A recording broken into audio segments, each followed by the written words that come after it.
Almighty and most merciful God, grant that we may all be enlightened. Amen.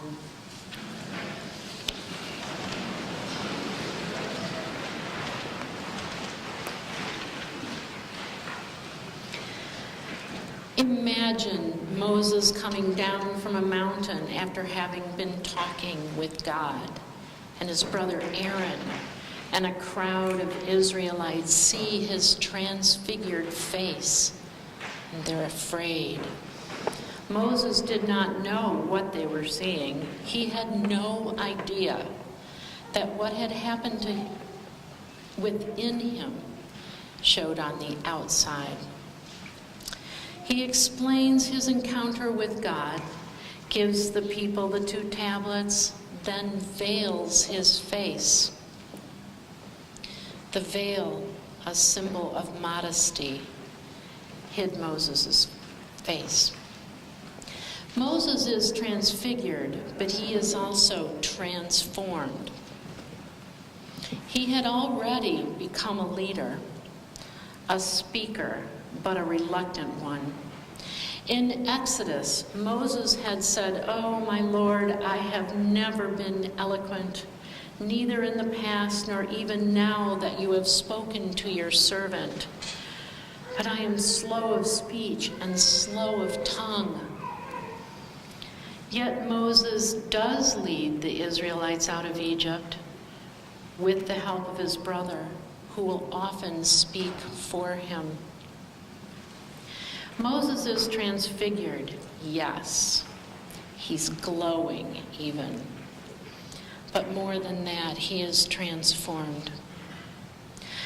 Fast forward about 1,400 years. Imagine Jesus, Peter, John, and James walking up a mountain. Suddenly, Jesus glows brilliantly. Then Moses and Elijah, known to them as their great ancestors, appear on the mountain with them. Peter is so excited, he suggests they erect houses or tents for all 3. Moses, the lawgiver, Elijah, the great prophet, and Jesus, the Messiah, whom Peter had named as such in the sentences in Luke right before the reading today in the Gospel. Just then a cloud envelops them on the mountain. The voice of God says, "This is my son, my chosen, listen to him." When the cloud lifts, Moses is gone, Elijah is gone, Jesus is still glowing, transfigured. We are a suspicious lot. Sometimes we don't trust each other. Nothing causes more outrage, to me anyway, than when we are challenged about the truth of what we have heard or said or done. We need witnesses, unfortunately. We want someone else to back us up. And the idea of needing witnesses is biblical. In fact, in the 7th century BC, the book of Deuteronomy talks about the Old Testament law requiring 2 or 3 witnesses to verify the truth. Jesus, like Moses, had witnesses to his transfiguration. Jesus had 3 human witnesses and 2 heavenly witnesses to verify a very dramatic God moment. Maybe each of you has had a God moment, a time when you were so overcome by the significance of an event that it changed your life, your beliefs. Maybe you experienced an event that convinced you that God does exist. And yet it is sometimes hard to tell others about our God moments. the ones that change us inwardly. What happens within us when we are transformed? Does it show on the outside? When you relate the story of your God moments, someone might listen with doubt or just polite attention. When it happens to you, a God moment, you might be dumbfounded.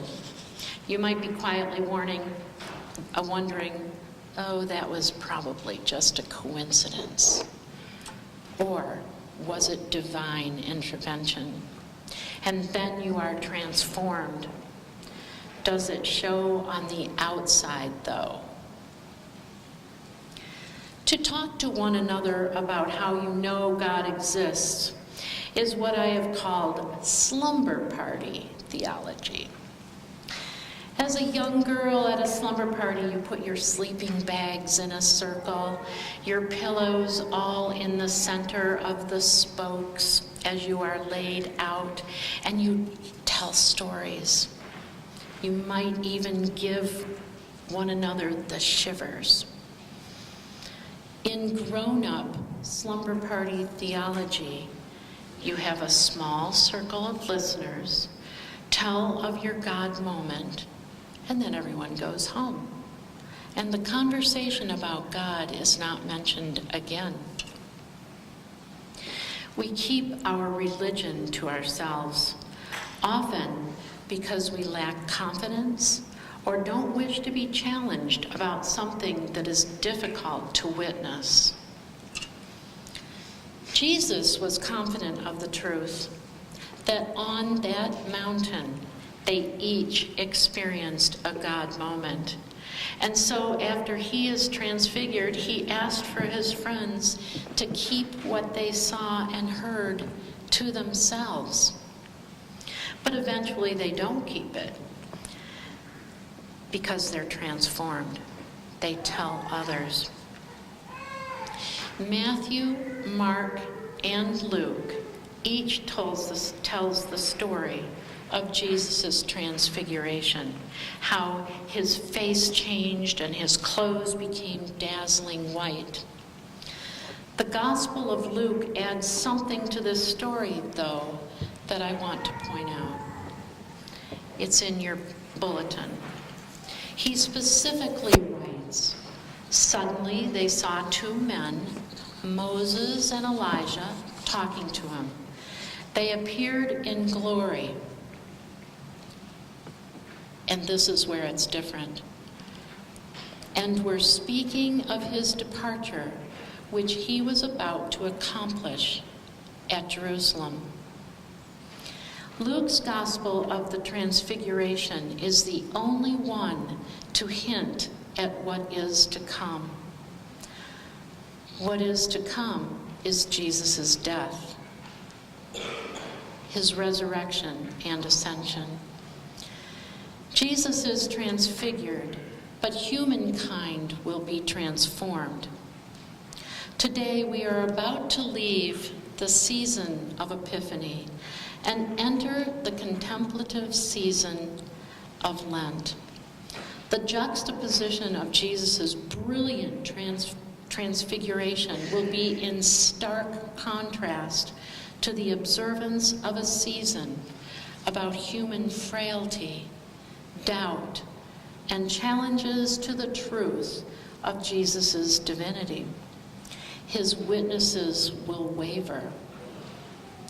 In moving through this next liturgical season, we will hear the stories of God moments that we are not supposed to keep to ourselves.